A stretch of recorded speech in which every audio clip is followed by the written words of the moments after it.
All right, so our thanks to Turbonomic and to the crew for being here, for sharing their information. They're right in the door here. Go and visit them as well, and also for being a great sponsor. We so value and appreciate that.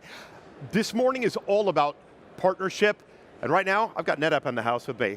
Jane English is over here with me. Thank you for being here. I'm so glad that you're here in the studio. Thank you. We're so glad to be here as well. This is fun, and we're going to talk about how and why NetApp is such a data authority in the hypercloud world, and why you're such a valued partner for us here at Cisco. Okay, so Jane is Chief Marketing Officer at NetApp. We're going to talk about data thrivers. Yes. What are they? How do they beat the competition? How do they drive better business outcomes? So let's start with this report.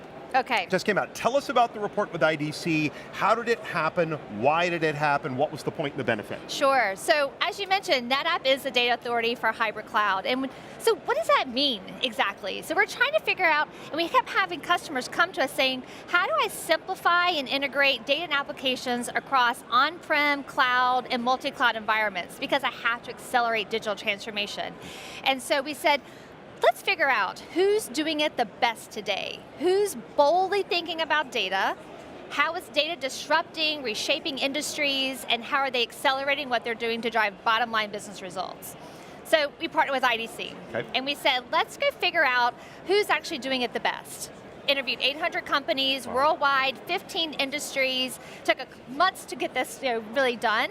And the value was, is we said, who's thriving in this world of data? And who's really just surviving. Has anybody done this before? This seems like a no-brainer, really, when you consider it. This should have been done years and years ago, because that kind of metric, what a great way to determine what the next steps happen to be. Absolutely. Well, I think what we're really seeing is that when data is at the center of what people need to do, especially with the digital transformation, I don't know that everyone thought about that before. And we're seeing that people are starting to say a data-driven digital transformation. So it's not just digital transformation overall, but data-driven in that. And so thrivers themselves, they are doing it so differently. And companies like even Starbucks, as they're thinking about how do they start to have online apps where people can order their coffee before they ever even get into the store. New revenue streams, increased sales, increased profitability. When we think about what does it mean to actually just survive, resist data, over half of the people we interviewed are just surviving or resisting even data today. Disjointed efforts, IT and the business not aligned together. Survivors starting to gain a little bit more, but then when you start thinking about a thriver, there's a couple of key attributes. A few of those are, they see data as an asset. They start to think about how does data go all across the business, even into development. They start to think through how does IT and the business connect their strategies and initiatives? How do they make sure someone's actually governing the data? Who's responsible for the data? And those things start to really matter. And we saw some clear results from people who are thriving. Very interesting. So let's talk about that differentiation between the survivor and the thriver a little bit more. Is it fear? Is this what's holding people back? Is it a security issue? The more that data comes online, the more they don't know how to wrap their heads around that data. Is it a matter of worrying that the more they do, the more they expose themselves to potential risk? What pushes somebody over the edge from being a survivor into being a data thriver? Well, there's a couple of things. I think it all starts at the top. So how is data really in the organizational culture? And how does the C-suite think about the value of data and maximizing that value of the data? So there were a few things. One is that how to look at data to drive bottom line results. And those could be from looking at retiring products and services, to think about how they actually drive operational efficiencies through eliminating waste, how they rethink about how they want to actually increase customer touch points, how do they want to increase customer acquisition, how do they use data to create loyalty programs, how do they think about data that's used to really think through what are the new businesses that even can be created leveraging data.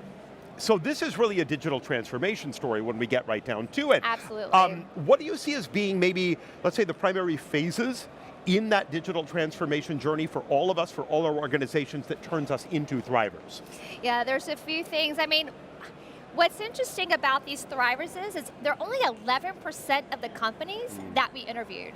So there's just a few people. 800 plus, only 11%. 11%. Some industries farther ahead than others. Manufacturing, retail, thinking through how to either look at, really back end in terms of manufacturing processes, even with IoT, how to think about how retail connects closer to the customer to increase profitability and sales. Now, there's a few things in terms of how people are thriving with that data. I think one thing is that, like I mentioned, they are connecting the dots across the business. They are not driving siloed initiatives. They are really thinking through things as being continuous and not just sporadic. There were a couple key trends that we saw in terms of how people were thinking about absolutely security, compliance, governance, regulations. But they were also starting to look at even new roles that were emerging that really were driving this transformation. Oh, that's interesting. A CDO, a chief data officer, a chief digital officer, a chief transformation officer, chief really data scientist. And these roles are emerging roles, and the thrivers had these roles in their companies. We also saw that they were definitely leveraging the public cloud. Leveraging it to innovate, leveraging it to develop, leveraging it to really create and have new IP coming back to the business.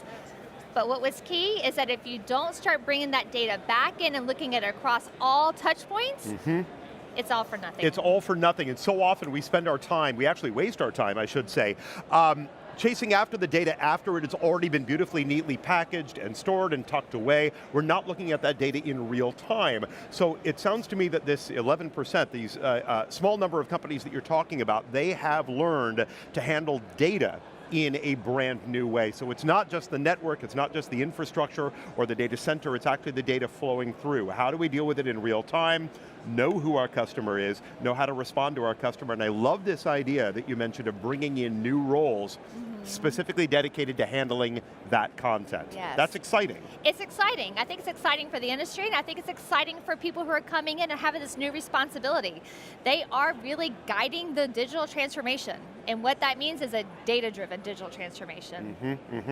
Okay, so we talked about the key attributes of a data thriver and what a data thriver really is and why it really matters.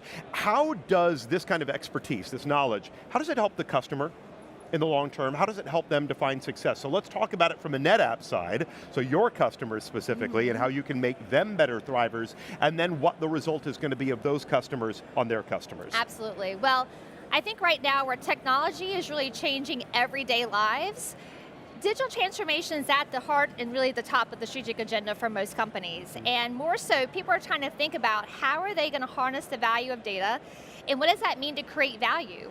And that's going to be with limited skills, time, budget.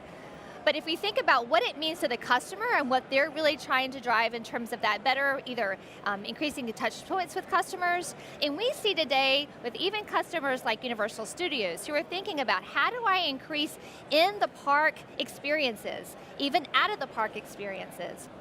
We also see that most companies are thinking through how do they create new value for customers that they may have never had before. FICO Analytic Cloud, now starting to use data, give real-time insights, as looking at new revenue models for themselves, as well as giving analytics to their customers. We also see that Vital Energy is thinking through how do you optimize operations? How do you ensure that we're looking at carbon emissions, that can be reduced carbon emissions and better energy efficiency, what could have taken hours and days before, now less than 10 minutes of getting that data real time to customers. And we're seeing that more and more that these are three of the big needs that customers are solving for, that we're solving for our customers. This is really interesting. I see this from the way you're explaining it to me. This is a creativity issue. If you have creative people within the organization who are willing to take those risks and come up with something new and push those boundaries, you're going to get a thriver in the industry.